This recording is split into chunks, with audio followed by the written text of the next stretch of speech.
एक बार भगवान तिरुपति बालाजी ने एक राजा के 56 भोग को अस्वीकार करके एक गरीब असहाय भक्त का साधारण सा भोजन क्यों स्वीकार किया था। सोने के पात्रों में सजा शाही भोजन रखा का रखा रह गया और भगवान ने एक साधारण सी मिट्टी की हांडी को चुन लिया। आखिर क्यों? यह अद्भुत कथा तिरुमाला के पर्वतों के पास बसे कुरुवा गांव के एक निर्धन कुंभकार भीमड़ू की है। वह दिन और रात मिट्टी के बर्तन बनाकर अपना जीवन यापन करता था। भीमड़ू भगवान का परम भक्त था, लेकिन पैरों से चलने में असमर्थ होने के कारण उसके लिए उस ऊंचे पर्वत को पार करके मंदिर तक जाना असंभव था।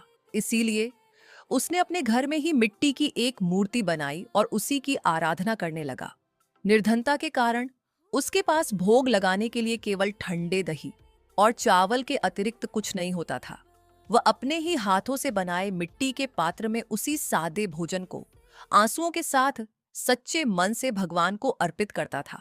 वहीं दूसरी ओर चोल नरेश थोंडामान प्रतिदिन सोने के थालों में शुद्ध घी और मेवों से बने शाही पकवान मंदिर में भगवान के लिए भिजवाते थे। परंतु एक दिन सुबह जब मंदिर के कपाट खोले गए तो मुख्य पुजारी हैरान रह गए। राजा का भेजा हुआ वह शाही भोग बिल्कुल अछूता रखा था, जबकि भगवान बालाजी की मूर्ति के मुख पर दही और चावल के दाने लगे हुए थे। ये समाचार सुनकर राजा को बहुत क्रोध आया कि उनका इतना भव्य भोग त्याग कर प्रभु ने यह साधारण दही चावल किसका खा लिया।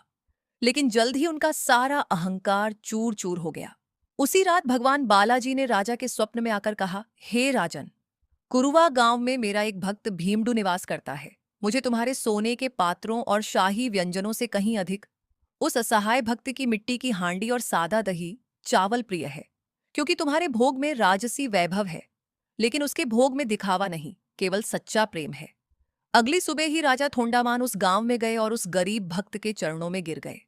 उसी समय राजा ने यह ऐलान किया कि आज के बाद मंदिर में प्रभु को सबसे पहला भोग मिट्टी के पात्र में दही और चावल का ही लगाया जाएगा। आज भले ही पूरी दुनिया तिरुपति के मशहूर लड्डू के दीवाने हो, जिसे वे प्रसाद के रूप में घर ले जाते हैं, लेकिन स्वयं भगवान बालाजी का सबसे प्रिय भोग आज भी वही सादा दही चावल ही है।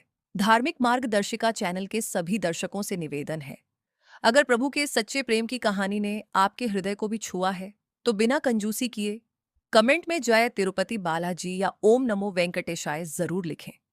इस वीडियो को अपने मित्रों और परिवार के हर ग्रुप में शेयर करें, ताकि प्रभु की यह अद्भुत महिमा सब तक पहुंचे। मान्यता है कि जो भी सच्चे मन से प्रभु की कथा को सुनता है, सराहता है और दूसरों तक पहुंचाता है, भगवान बाला